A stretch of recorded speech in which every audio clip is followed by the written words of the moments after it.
Hello friends, स्वागत है आपका अडानिया एजुकेशन एकेडमी के इस यूट्यूब चैनल पर। तो लास्ट क्लास में हमने लेसन नंबर जो 22वां है वो स्टार्ट किया था, जिसका नाम क्या था, मानव में पाचन तंत्र। अगर किसी बच्चे ने वो क्लास नहीं लगाई है, प्लीज प्लेलिस्ट में जाकर चेक कीजिए, पहले वो क्लास लगाइए। और नहीं भी लगाइए, वैसे मैं थोड़ा बहुत रिवाइज करवा दूंगी यहाँ पर, लेकिन वो क्लास भी जरूर देखें।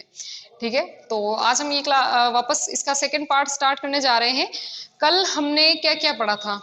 हमने एक तो पाचन की परिभाषा देखी थी। पाचन किसे कहेंगे? जटिल अणुओं का सरल अणुओं में टूटना।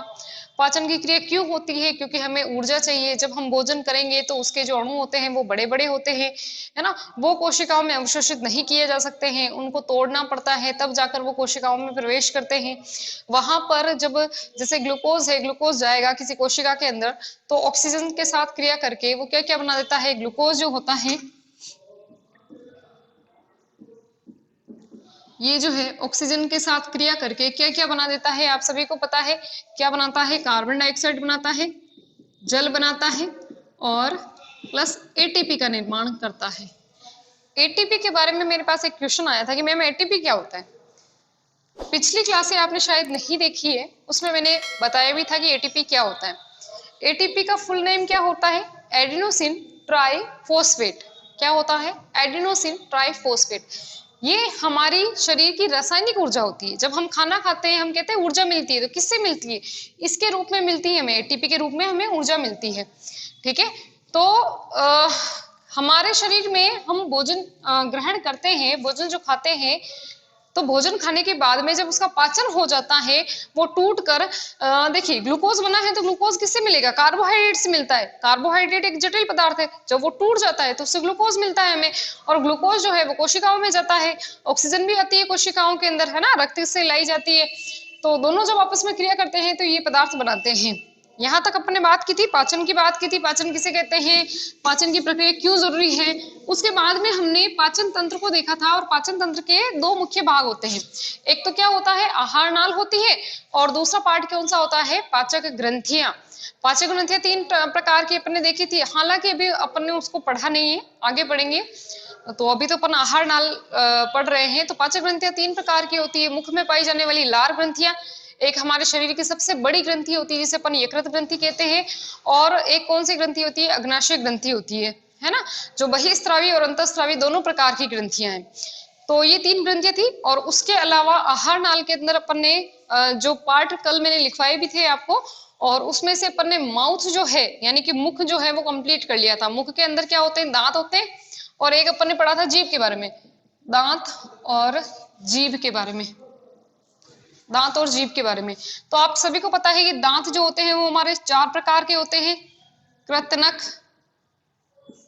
रदनक, अग्र चवर्णक,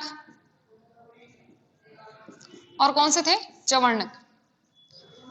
ठीक है, और इनकी जो टोटल संख्या होती है वो कितनी होती है? 32 होती है। मैंने फॉर्मूला भी लिखवाया था, अगर डायरेक्ट याद नहीं होती कि किसकी कितनी संख्या होती है, तो कृतनक की अपन ने पढ़ा था 8, रदनक की 4, अग्र चवर्ण की संख्या होती है 8, और चवर्ण की होती है 12। टोटल कितनी हो गई? 32 हो गई, है ना। 32 होते हैं हमारे दांत। और इसके अंदर हमने अक्ल दाढ़ के बारे में भी देखा था कि पीछे वाले जो 4 दांत होते हैं, ऊपर 2 और नीचे 2, चवर्ण कहते हैं। क्या क्या काम होता है इसका? इसका काम होता है काटना, ठीक है, और रदनक का चीरना फाड़ना। अग्र चवर्ण का क्या काम था? चबाना या पीसना, भोजन को और पीसने का काम करता है। ये भी चबाने का काम करता है। पीछे वाली अपन कहते हैं ना ये दाढ़े, तो दाढ़े क्या काम करती है? चबाने का काम करती है। तो इसके बारे में अपन ने पढ़ा था। अच्छा, कैसा है ये? मनुष्य के अंदर दांत जो होते हैं उसकी 3 विशेषताएं हैं। पहली क्या है? ये द्विबार दंती है। द्विबार दंती का क्यों? क्योंकि उसके जीवन काल में 2 बार दांत उगते हैं। एक बार, पहली बार जब दांत उगेंगे तो उसे अपन क्या कहते हैं? उसे हम कहते हैं दूध के दांत, जो कि अस्थायी होते हैं। अस्थायी का मतलब क्या है? कि वो कभी भी वापस नहीं उगेंगे, है ना। और अस्थायी का मतलब कि एक निश्चित समय के बाद में वो टूट जाएंगे। तो अस्थायी होते हैं, टूट जाते हैं। और दूसरे दांत जो आते हैं उनको अपन कहते हैं स्थायी दांत। स्थायी दांत, स्थायी दांत जो कि दूध के दांत टूटने के बाद में उगते हैं। दूध के दांत की संख्या कितनी होती है? 20 होती है, और स्थायी दांत की संख्या कितनी होती है? 32 होती है। ठीक है, ये अपन ने पढ़ा था। द्विबार दंती, दूसरी विशेषता क्या है इसका, विषम दंती है। ये विषम दंती, मनुष्य विषम दंती है। विषम दंती का मतलब क्या है, दो प्रकार के दांत पाए जाते हैं, सॉरी बहुत सारे अलग अलग, चार अलग अलग प्रकार के दांत पाए जाते हैं। कौन कौन से, कृतनक, रदनक, अग्रचवर्णक और चवर्णक, है ना। तो अलग अलग प्रकार के, और कार्य भी इनके अलग अलग होते हैं, इसलिए इनको कहा जाता है विषम दंती। तीसरी विशेषता अपन ने क्या पढ़ी थी इसकी, ये कैसे होते हैं, गर्त दंती होते हैं। मैंने कहा था कि दो जबड़े होते हैं, दोनों जबड़ों के अंदर सॉकेट लगे होते हैं और इसके अंदर की ओर ये धसे होते हैं, तो इसलिए गर्त, गर्त का मतलब गड्ढा, दंती यानी दांत, गड्ढे के अंदर दांत धसे हुए हैं तो गर्त दंती होते हैं। ठीक है, अब जीभ के अपन ने जीभ के बारे में भी पढ़ा था। जीभ क्या काम करती है, जीभ जो है स्वाद का पता लगाने का काम करती है। जीभ जो है स्वाद का पता लगाने का काम करती है। कैसे लगाती है स्वाद का पता, इसके ऊपर क्या पाई जाती है, कलिकाएं पाई जाती है, जिसे अपन क्या कहते हैं, स्वाद कलिकाएं। छोटी छोटी सी स्वाद कलिकाएं पाई जाती है, और ये स्वाद कलिकाएं क्या काम करती है, स्वाद का पता लगाने का काम करती है। मीठा खाया है, खट्टा खाया है आपने, तीखा खाया है, कैसी चीज खाई है आपने, नमकीन वगैरह कुछ भी खाई है, तो उसका पता कौन लगवाएगी, स्वाद कलिकाएं लगाएगी। ठीक है, यहां तक अपन ने पढ़ा था। दांत की संरचना भी पढ़ी थी। दांत की संरचना के अंदर हमने क्या देखा था, 3 पार्ट होते हैं, और सबसे इंपॉर्टेंट अपन ने क्या बात की थी, हमारे शरीर का सबसे कठोर भाग जो होता है, जिसे अपन क्या कहते हैं, इनेमल कहते हैं, वो भी दांत के ऊपर पाया जाता है। एक सफेद सफेद परत होती है, और वो किसके ऊपर होती है, डेंटिन के ऊपर लगी हुई परत होती है।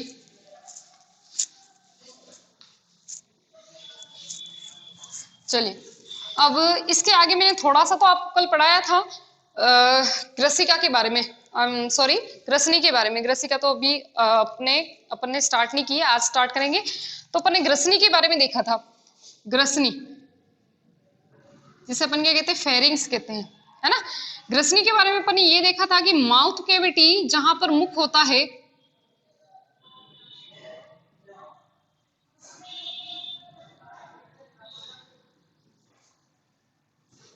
देखिए यहां से ये नाक छिद्र होता है, और ये नासा गुहा होती है, और यहां पर क्या होता है, यहां से नासा छिद्र होता है, और यहां पर मुख गुहा होती है।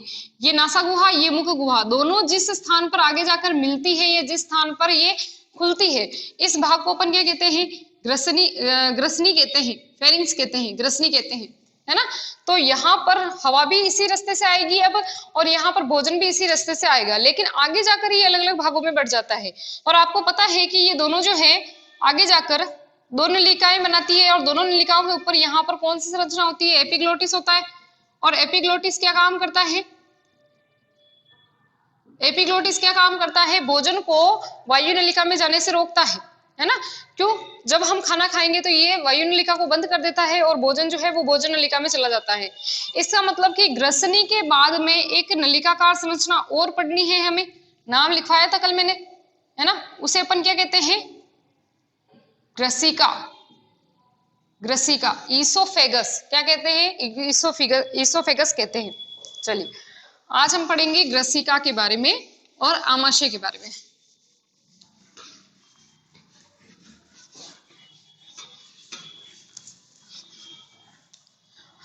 चलिए, आज का टॉपिक है ग्रसिका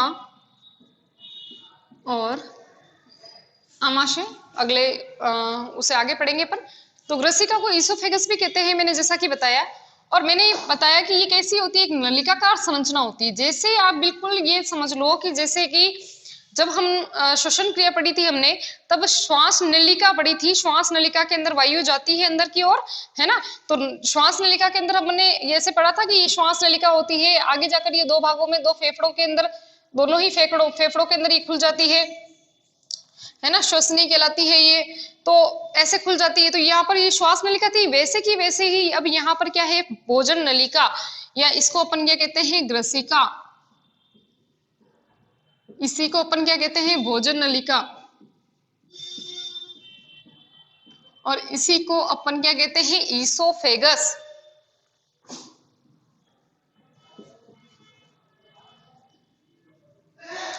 ग्रसिका, भोजन नलिका या ईसोफेगस कहते हैं, है ना। अच्छा, ये किसका पार्ट है, ये पाचन तंत्र का तो पार्ट है ही, लेकिन ये कहाँ पर खुल रहा है, कहाँ से शुरुआत हो रही है इसकी, तो इसकी जो है शुरुआत कहाँ से हो रही है, ग्रसनी से। ठीक है, ग्रसनी से शुरुआत हो रही है। ग्रसनी, आपको पता है ग्रसनी आगे जाकर दो नलिकाकार संरचना में खुल जाती है। यहां पर होती है ग्रसनी, पीछे की तरफ इसको अपन क्या कहेंगे, ग्रसिका। इसका एक और नाम होता है ग्रास नलिका, ग्रास नलिका, है ना। तो ये ग्रसिका होती है। और इधर आपको पता है कि कौन सा, वायु नलिका, वायु नलिका होती है, श्वसन नलिका भी बोलते हैं इसको, है ना।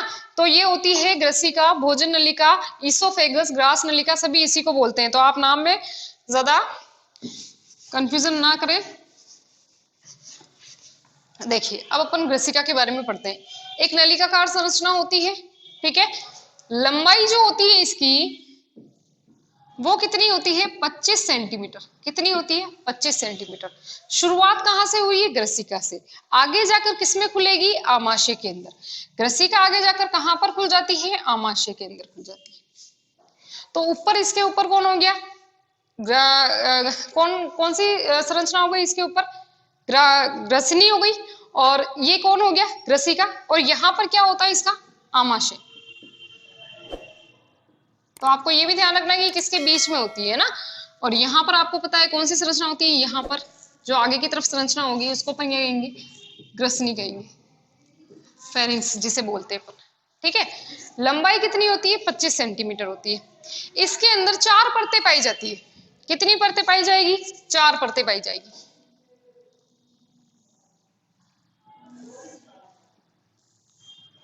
समझने के लिए, सबसे बाहर की जो परत होती है इसे हम कहते हैं सिरोसा। इसे हम क्या कहते हैं, सिरोसा, सिरोसा परत कहते हैं। ठीक है, इसके अंदर की ओर जो परत होती है, ये वाली परत, इसको हम क्या कहेंगे, बाह्य पेशी स्तर। क्या कहेंगे, बाह्य पेशी स्तर। ठीक है, और इसके अंदर की ओर एक और स्तर होता है जिसे अपन क्या कहते हैं, अंतः श्लेष्मिका, अंतः श्लेष्मिका स्तर, अंतः श्लेष्मिका स्तर। ठीक है, और सबसे अंदर वाली ये जो आपको भित्ति दिखाई दे रही है, अच्छा इधर 4 इधर भी 4, यानी पूरी की पूरी 4 परतों से मिलकर बनी होती है। ये जो आपको अंदर की ओर संरचना दिखाई दे रही है इसको अपन कहते हैं श्लेष्मिका। क्या कहेंगे, श्लेष्मिका, श्लेष्मिका। ठीक है, तो आपको याद क्या रखना है कि ग्रसनी किसके बीच में पाई जाती है, ग्रसिका किसके बीच में पाई जाती है, ग्रसनी और आमाशय के बीच में। लंबाई कितनी होती है, 25 सेंटीमीटर। कितनी परतों से मिलकर बनी होती है, 4 परतों से मिलकर। सबसे बाहर की ओर कौन है, सिरोसा। उसके अंदर की ओर कौन है, बाह्य पेशी स्तर। उसके अंदर की ओर कौन है, अंतः श्लेष्मिका स्तर। और सबसे अंदर की ओर कौन है, श्लेष्मिका स्तर। ठीक है, श्लेष्मिका या श्लेष्मिका स्तर होता है। अब देखिए यहां पर इस ग्रसनी के अंदर कोई पाचन की प्रक्रिया नहीं होगी। आपने माउथ को पढ़ा, मैंने आपको माउथ के बारे में बताया। माउथ के अंदर मैंने आपको 3 से 4 बार ये चीज बता चुकी हूँ कि माउथ के अंदर क्या होती है, लार ग्रंथियां होती है। 3 जोड़ी होती है और 3 प्रकार की होती है। ठीक है, तो तीनों जो लार ग्रंथियां हैं वो अपना स्रवण छोड़ती है, उसमें कुछ एंजाइम्स होते हैं, आगे इसकी क्रियाविधि पढ़ेंगे हम। तो उनके अंदर एंजाइम्स वो जाते हैं और माउथ के अंदर क्या करते हैं, पाचन का काम करते हैं। ग्रसनी तो अपना छोटा सा पार्ट होता है, वहां पर भी कोई पाचन वाचन नहीं होगा। अब भोजन जो होगा वो कहां पर आ जाएगा, भोजन जो होगा वो कहां पर आ जाएगा, इस ग्रसिका के अंदर आ जाएगा। ग्रसिका के अंदर भोजन आ जाएगा। अब ग्रसिका के अंदर कोई भी पाचक ग्रंथियां नहीं है। इसका मतलब है कि यहाँ पर कोई पाचन की क्रिया नहीं होगी। केवल और केवल मुख से भोजन को कहां पर पहुंचाना है, आगे वाला पार्ट कौन सा है, आमाशय है। तो मुख से भोजन को आमाशय तक पहुंचाने का काम कौन करती है, ग्रसिका करती है। ठीक है ना, तो इसके अंदर कोई भी पाचक ग्रंथियां नहीं होती है, यहाँ पर कोई भी पाचन नहीं होता है। अब मुख से भोजन को पहुंचाना कहाँ है, आमाशय तक पहुंचाना है। लेकिन एक चीज बताइए मुझे, आपने जब श्वास नलिका को पढ़ा था तब हमने देखा था कि श्वास नलिका जो होती है उसके अंदर ऐसे सी आकार के छल्ले होते हैं। ये आप लोगों ने पढ़ा था, इसके अंदर ऐसे सी आकार के छल्ले होते हैं जो क्या काम करते हैं, इसको पिचकने से रोकते हैं। मैंने बताया था आपको, इसको क्या करेंगे, पिचकने से रोकेंगे और भोजन जो होगा वो जो वायु जो होगी वो डायरेक्ट अंदर की ओर चली जाएगी और डायरेक्ट ऐसे निकल जाएगी, यानी कि कोई प्रेशर कुछ भी नहीं लगेगा उसके ऊपर। अब यहाँ पर कोई सी आकार के छल्ले नहीं है, है ना। तो अब यहाँ से जो भोजन आएगा वो किस तरह से आमाशय में पहुंचेगा, तो इनके अंदर एक क्रिया होती है, किस क्रिया द्वारा पहुंचता है ये, क्रमाकुंचन गति द्वारा। किसके द्वारा, क्रमाकुंचन गति द्वारा। अब आप सभी को पता है क्रमाकुंचन गति क्या है, कि यानी कि ये जो भोजन नलिका है, जब यहाँ से ये पिचकेगी तो नीचे से शिथिल हो जाएगी, जब यहाँ से नीचे की ओर से फिर से ये क्या हो जाएगी, जब पिचकेगी तो फिर से नीचे की ओर भोजन आएगा। ऐसे कर करके भोजन जो होता है वो नीचे आता जाता है, यानी कि क्रमाकुंचन होता जाता है इनके अंदर। क्रमाकुंचन गति के द्वारा भोजन जो होता है वो नीचे की ओर आता है। अब इसका एक फायदा क्या है, क्रमाकुंचन होने का फायदा क्या है, मान लीजिए कि अगर इसके अंदर भोजन डायरेक्ट आ जाता है आमाशय के अंदर, और ये बिल्कुल एक ऐसी ही सीधी नलिका होती है, जैसे पाइप होता ना, वैसे ही अगर ये सीधा पाइप होता जिसके अंदर क्रमाकुंचन गति नहीं होती, तब क्या होता कि कोई व्यक्ति मान लीजिए कि पेड़ के ऊपर उल्टा लटका हुआ है, तो अगर इनके अंदर ऐसी गति नहीं हो रही है, क्रमाकुंचन गति नहीं हो रही है, और वो पेड़ पर उल्टा लटका हुआ अगर खाना खा रहा है, तब तो ये भोजन जो होगा वापस इस नलिका के द्वारा वापस मुख से बाहर निकल जाएगा। तो ऐसा कभी हुआ है क्या किसी के साथ, नहीं होता है। क्यों नहीं होता है, क्योंकि यहाँ पर भोजन जो आएगा वो क्रमाकुंचन गति के द्वारा नीचे की ओर खिसकता है, ठीक है। तो इसकी वजह से ये वापस बाहर भी नहीं जा सकता, आगे की ओर खिसकता जाएगा। अब क्रमाकुंचन गति क्यों हो रही है, क्योंकि इसके अंदर कोई छल्ले बल्ले या कोई ऐसी कठोर संरचना तो है नहीं, एक पेशी अंग होता है ये तो, ठीक है। तो इनके अंदर ऐसे क्रमाकुंचन गति होगी और ये भोजन जो होगा वो डायरेक्ट कहाँ आ जाएगा, धीरे धीरे आमाशय के अंदर आ जाएगा। तो ये किसकी बात की हमने, ग्रसिका की बात की, ठीक है। एक बार फिर से समझ लीजिए, ग्रसिका जो होती है वो ग्रसनी और आमाशय के बीच का भाग होता है। कितनी लंबाई होती है, 25 सेंटीमीटर इसकी लंबाई होती है, 25 सेंटीमीटर, ठीक है। और ये कितनी, इसके अंदर कितनी भित्तियां पाई जाती है, 4। आगे भी हम 4 ही पढ़ेंगे, ठीक है। सभी में आपको ये याद रखना है। सबसे बाहर की ओर सिरोसा स्तर होता है, आंतरिक भित्ति को हम कहते हैं बाह्य पेशी स्तर, इसके अंदर की तरफ होती है ये, और इसके भी अंदर की तरफ ये जो आपको भित्ति दिखाई दे रही है इसको अपन कहते हैं अंतःश्लेष्मिका स्तर, और सबसे आंतरिक जो होता है उसे अपन क्या कहते हैं, श्लेष्मिका, ठीक है। ये श्लेष्मिका सबसे अंदर की ओर जो होगा वो श्लेष्मिका कहलाएगा, ठीक है। एक बार आप स्क्रीनशॉट लीजिए।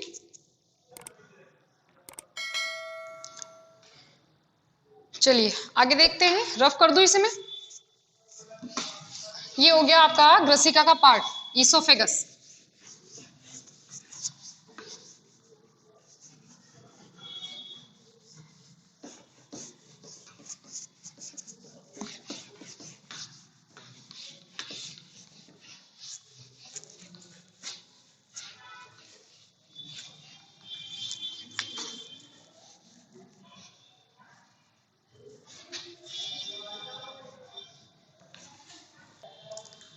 चलिए आगे हम देखते हैं आमाशय। अपना नेक्स्ट जो टॉपिक है वो क्या है, आमाशय। आमाशय को इंग्लिश में क्या कहा जाता है, स्टमक। आमाशय क्या है, स्टमक। इंग्लिश में क्या कहा जाएगा इसको, स्टमक। सबसे पहले बात करते हैं कि आमाशय कहाँ पर स्थित होता है ना, और कैसी संरचना है। देखिए आमाशय जो है वो आहार नाल का सबसे चौड़ा भाग है। आहार नाल का क्या है, सबसे चौड़ा भाग है। मैं लंबाई की बात नहीं कर रही हूँ, ये सबसे चौड़ा है। हम छोटी आंत्र में पढ़ेंगे कि वो सबसे लंबा भाग होता है, ये कैसा है, सबसे चौड़ा भाग है, ठीक है ना। तो आमाशय क्या है, आहार नाल का सबसे चौड़ा भाग होता है। कैसी संरचना है, एक थैले जैसी संरचना होती है, एक थैले जैसी संरचना होती है। आप इनको साथ के साथ उतारते जाए, थैले जैसी संरचना होती है, ठीक है। और ये कहाँ पर स्थित होता है, स्थित कहाँ पर होता है, कहाँ पर इसकी स्थिति होती है। तो आप जानते हैं कि जब हमने श्वसन तंत्र पढ़ा था उसके अंदर हमारे जो श्वसन नलिका होती है वो आगे जाकर 2 भागों में बढ़ जाती है, और दोनों भाग किसमें खुल जाते हैं, फेफड़ों के अंदर खुल जाते हैं। और फेफड़े के नीचे, इन फुफ्फुस के नीचे एक संरचना होती है। कैसी संरचना होती है, पेशियों की बनी संरचना होती है, जिसे अपन क्या कहते हैं, डायफ्राम कहते हैं, डायफ्राम कहते हैं। और डायफ्राम के नीचे वाला जो पार्ट है, अच्छा ये वाला पार्ट कौन सा था, आप सभी को पता है। इस वाले पार्ट को अपन क्या कहते हैं, वक्ष गुहा कहते हैं, थोरेसिक कैविटी कहते हैं। और डायफ्राम के नीचे वाला जो पार्ट होता है हमेशा, उसको अपन क्या कहते हैं, उदरीय गुहा कहते हैं, या उदर कहते हैं, उदरीय गुहा या उदर कहते हैं। आप सभी को ये पता है। तो अब यहाँ पर क्या होता है, देखिए हम जानते हैं कि स्टमक यानी आमाशय के ऊपर कौन है, आमाशय के ऊपर ग्रसिका है ना। तो यहां से ग्रसिका पीछे की ओर होती है, तो ग्रसिका यहां से आती है, और इस डायफ्राम को भेद कर कहां पर खुल जाती है ये ग्रसिका, इस डायफ्राम को भेद कर यहां पर ये किसमें खुल जाती है, आमाशय के अंदर खुल जाती है। यानी कि ये कहां पर खुल रहा है, देखिए इसके ऊपर कौन है, इसके ऊपर ग्रसिका है ना, और आमाशय के नीचे वाला जो आमाशय जो होता है वो नीचे, यानी इसके नीचे कौन होती है, हमें पता है छोटी आंत्र है, लेकिन ये खुद कहां पर है, उदरीय गुहा के अंदर है। उदरीय गुहा में कैसे है ये, तो ग्रसिका जो होती है वो किसको भेद कर, इस डायफ्राम को भेद कर यहाँ पर नीचे की ओर किस में खुल जाती है, ये आमाशय के अंदर खुल जाती है। तो यानी कि ऊपर तो कौन हो गया, इसकी ग्रसिका हो गई, नीचे हम जानते हैं कौन हो गया, छोटी आंत्र हो गई, ठीक है। और कहां पर होता है ये देखिए मैंने इस साइड में बनाया है, यानी कि ये हम लोग अगर सामने से ऐसे खड़े हो तो हमारे इस साइड के अंदर, यानी कि इस साइड, ये कौन सी साइड होगी, बाईं ओर, है ना। तो कहां पर होता है ये, बाईं ओर होता है, बाईं ओर होता है, सबसे बड़ा सबसे चौड़ा भाग है, ठीक है। तो बाईं ओर होता है, और कहां पर, उदरीय गुहा के अंदर, कहां पर होगा ये, उदरीय गुहा के अंदर, उदरीय गुहा में बाईं ओर होता है, तथा कहां से, किसके अंदर, ऊपर की ओर कौन होती है, इसकी ग्रसिका, ये ग्रसिका ही वो पार्ट है जो डायफ्राम को भेदती है, तथा नीचे की ओर कहां से किसके अंदर खुल जाती है, ये आमाशय के अंदर खुल जाती है, ठीक है। अब देखिए यहाँ पर जब भोजन आएगा, यानी कि आमाशय के अंदर जब भोजन आएगा, तो भोजन जो है यहाँ पर कम से कम कितने घंटे, 3 से 4 घंटे तक यहाँ पर रुकता है। भोजन जो है यहाँ पर 3 से 4 घंटे तक यहाँ पर पड़े रहता है, और उसके बाद में यहाँ पर क्या होगा, पाचन की क्रिया शुरू हो जाएगी। अब पाचन कौन से एंजाइम्स वगैरह करेंगे वो आगे हम देखेंगे पाचन के अंदर। तो यहाँ पर भोजन 3 से 4 घंटे पड़े रहता है, और 3 से 4 घंटे के बाद में इस भोजन का क्या हो जाता है, पाचन शुरू हो जाता है। इसीलिए तो हम कहते हैं ना कि हमारा जो खाने का गैप होता है वो 4 से 5 घंटे के बाद का होता है ना। तो 3 से 4 घंटे यहाँ पर भोजन पड़ा रहता है। अब आगे बात करते हैं कि ये अपने अंदर भोजन जो आ रहा है कितना कितना धारण कर सकता है। तो ये भोजन को 3 लीटर, यानी कि 3 लीटर भोजन को ये अपने अंदर धारण कर सकता है। इससे ज्यादा नहीं खाना है अपने को, है ना। तो आप 3 लीटर, यानी कि यहाँ पर ज्यादा से ज्यादा ये 3 लीटर अपने अंदर ये ग्रहण करने की क्षमता रखता है। अब 3 लीटर कह दिया तो इसका मतलब यही नहीं कि आप रोज 3 लीटर ही खाओ, है ना। तो 3 लीटर यहाँ पर ये धारण करने की क्षमता रखता है। तो वापस एक बार मैं बता देती हूँ, आमाशय जिसे इंग्लिश में स्टमक कहते हैं, कैसी है, कहाँ पर है ये, तो कैसा है ये, आहार नाल का सबसे चौड़ा भाग होता है, ठीक है। थैले जैसी संरचना होती है। स्थिति कहाँ पर होती है, तो बाईं ओर होती है, शरीर के बाईं ओर, यानी कि इस तरफ होती है, ये बाईं ओर होता है। कहां पर होता है, उदरीय गुहा के अंदर। डायफ्राम जो होता है, डायफ्राम को भेद कर ग्रसिका जो है वो किसमें खुल जाती है, आमाशय के अंदर खुल जाती है। यहाँ पर भोजन जो होता है वो 3 से 4 घंटे तक पड़ा रहता है, पड़ा रह सकता है, और उसके बाद में यहाँ पर कुछ एंजाइम्स निकलेंगे, वो इसका क्या करेंगे, पाचन करेंगे। और 3 लीटर भोजन को ये ग्रहण करने की क्षमता रखता है। यहाँ पर इसके अंदर कितना भोजन अपन रख सकते हैं, तो 3 लीटर भोजन हम खा सकते हैं, ये इसके अंदर पड़ा रह सकता है, ठीक है। खाना नहीं है, यहाँ पर पड़ा रह सकता है। एक बार इसका स्क्रीनशॉट लीजिए आप, चलिए मिटा दो इसे।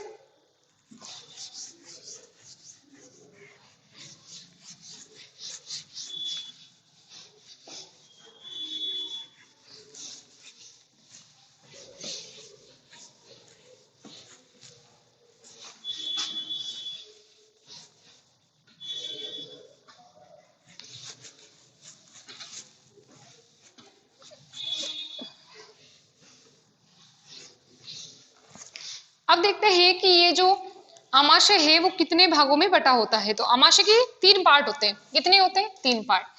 अपन ने कल भी, यानी कि पिछली वाली क्लास के अंदर भी हमने ये देखा था, 3 पार्ट होते हैं। कौन कौन से होता है, पहला पार्ट कौन सा होता है, जठरागम। याद करने का तरीका मैंने क्या बताया था, जठरागम कौन सा, जो कि आमाशय जो होता है उसका सबसे आगे वाला जो पार्ट होता है उसे अपन कहते हैं जठरागम भाग, है ना। ये वाला आगे वाला जो पार्ट होता है, क्योंकि यहाँ से क्या होती है, ग्रास नलिका जुड़ी होती है ना। और ग्रास नलिका से यहाँ पर क्या आता है, भोजन आता है। तो इसको क्या करता है, आगमन, आने वाला भोजन, है ना। तो सबसे पहले आगमन कहाँ पर हो रहा है उसका, इस पार्ट में। तो इस पार्ट को अपन क्या कहते हैं, जठरागम भाग, जठरागम पार्ट कहते हैं। दूसरा भाग कौन सा था इसका, फंडस, फंडस, है ना। और तीसरा इसका पार्ट जो होता है, जो कि यहां पर आगे की ओर ग्रहणी में खुलता है, वो कौन सा पार्ट होता है, जठर निर्गमी, जठर निर्गमी, या निर्गम, जठर निर्गम पार्ट या जठर निर्गमी भाग। जठरागम भाग को हम कार्डियक पार्ट भी कहते हैं, कार्डियक पार्ट। ठीक है, इंग्लिश मीडियम में भी कोई हो अगर तो इसको क्या कहते हैं, कार्डियक पार्ट कहते हैं। फंडस को हम फंडिक ही बोलते हैं, फंडिक पार्ट। और जो जठर निर्गमी भाग है उसको हम क्या कहते हैं, पाइलोरिक पार्ट, पाइलोरिक पार्ट। ठीक है, तो तीन भाग होते हैं, जठरागम भाग, फंडस भाग और जठर निर्गमी भाग। अब देखिए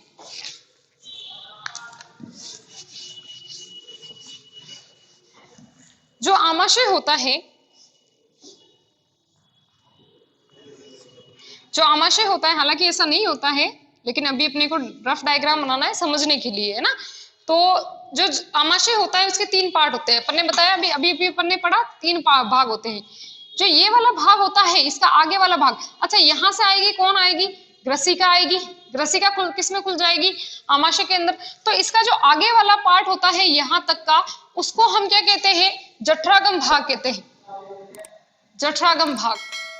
ठीक है, और ये बहुत ही कम पार्ट बनाता है अपना, बहुत ही कम।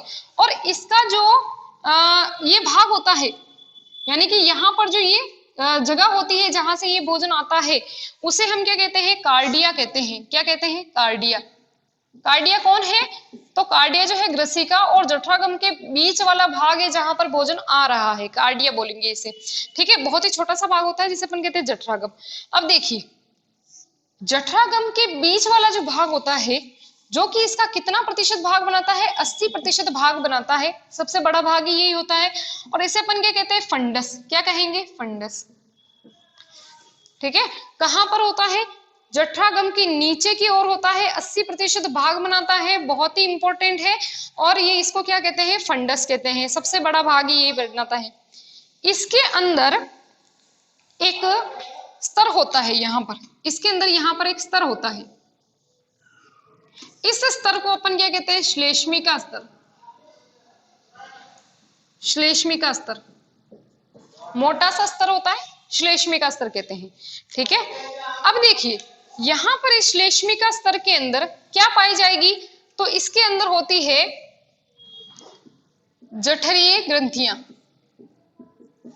जठरीय ग्रंथियां, नलिकाकार ग्रंथियां होती है, जठरीय ग्रंथियां इसे बोलते हैं।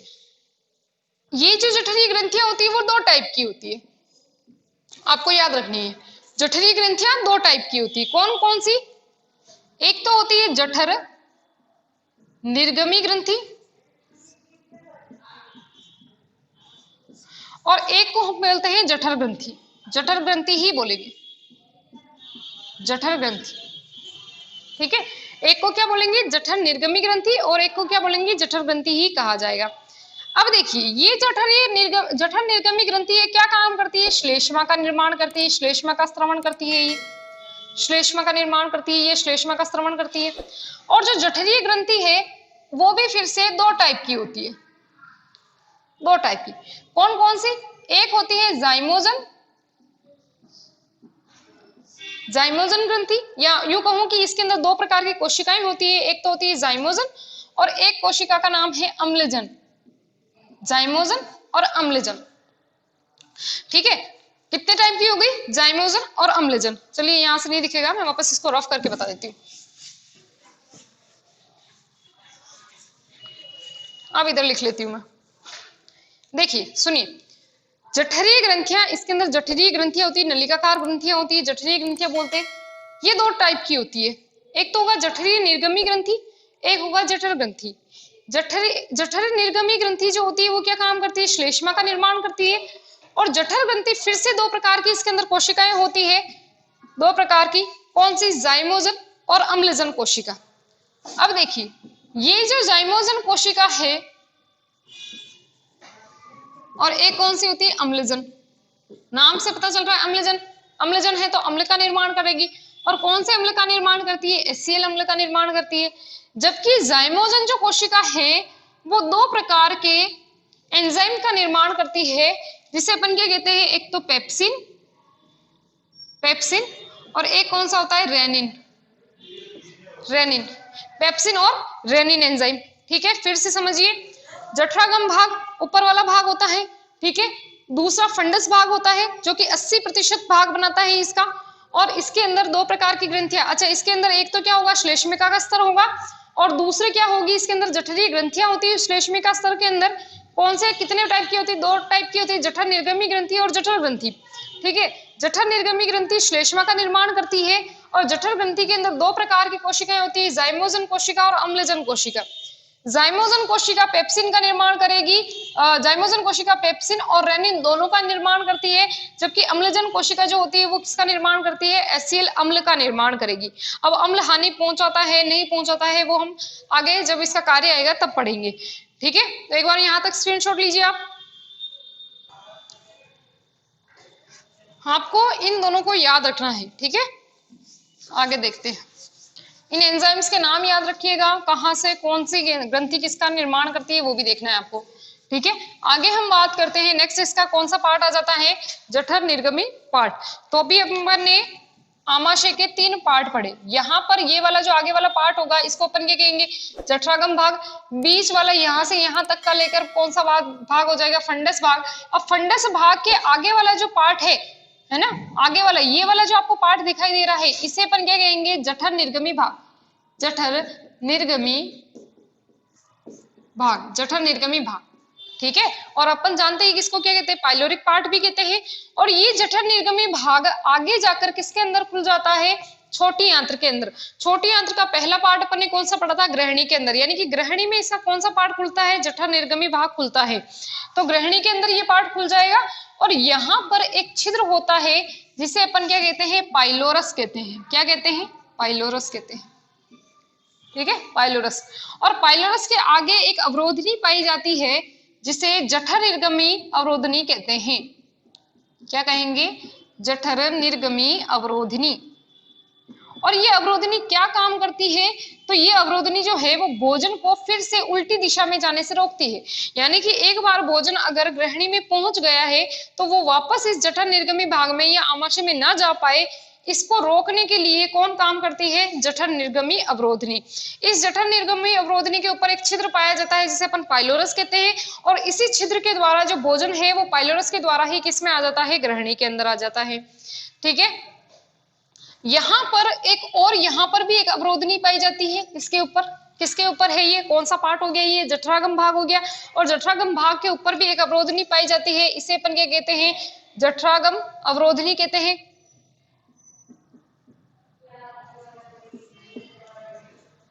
जठरागम अवरोधनी कह सकते हैं, या कार्डियक स्पिंचर भी कह सकते हैं इसको। और ये भी यही काम करेगी कि जब एक बार भोजन यहाँ पर आ गया तो फिर से उसको ग्रास नलिका में जाने से रोकने का काम करेगी। तो ये अपन ने क्या बात की, आमाशय की संरचना की। अभी हम संरचना पढ़ रहे हैं, इसके अंदर पाचन वाचन कैसे होता है वो तो हम आगे के एक आपके पूरा टॉपिक है बुक के अंदर, तो टॉपिक वाइज ही मैं पढ़ाऊंगी। और अब तो सिलेबस भी डिसाइड हो गया है कि किस तरह से कितना पार्ट पढ़ाना है, तो उसके अनुसार मैं वही पढ़ाऊंगी। ठीक है, तो आज अपन ने क्या पढ़ा, ग्रास नलिका के बारे में पढ़ा, और हमने क्या पढ़ा, आमाशय के बारे में पढ़ा। तो ग्रास नलिका कितनी सेंटीमीटर लंबी, 25 सेंटीमीटर लंबी नलिकाकार भाग होता है जिसमें कोई पाचन की क्रिया नहीं होगी क्योंकि कोई ग्रंथियां नहीं पाई जाती है। आगे जाकर किसमें खुलता है, आमाशय के अंदर। आमाशय के कितने पार्ट होते हैं, 3 पार्ट। सबसे ऊपर जठरागम, बीच में फंडस, जठर निर्गमी तीसरा पार्ट। जठरागम भाग जो होता है छोटा सा पार्ट होता है, ऊपर की ओर होता है, और यहाँ पर इसके ऊपर एक अवरोधनी पाई जाती है जो भोजन को विपरीत दिशा में जाने से रोकती है। फंडस भाग जो होता है बीच का सबसे बड़ा भाग होता है, 80% भाग बनाता है, और इसके अंदर एक क्या पाई जाती है, एक भित्ति, मोटी भित्ति का स्तर पाया जाता है जिसे हम श्लेष्मिका स्तर कहते हैं।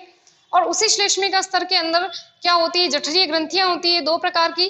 कौन कौन से, जठर निर्गमी ग्रंथि और जठर ग्रंथि। जठर निर्गमी ग्रंथि किसका निर्माण करेगी, श्लेष्मा का निर्माण करेगी। जठरीय ग्रंथि के अंदर 2 प्रकार की कोशिकाएं होती है, एक तो जाइमोजन कोशिका और एक अम्लजन कोशिका। जाइमोजन कोशिका किसका निर्माण करेगी, पेप्सिन एंजाइम और रेनिन एंजाइम का।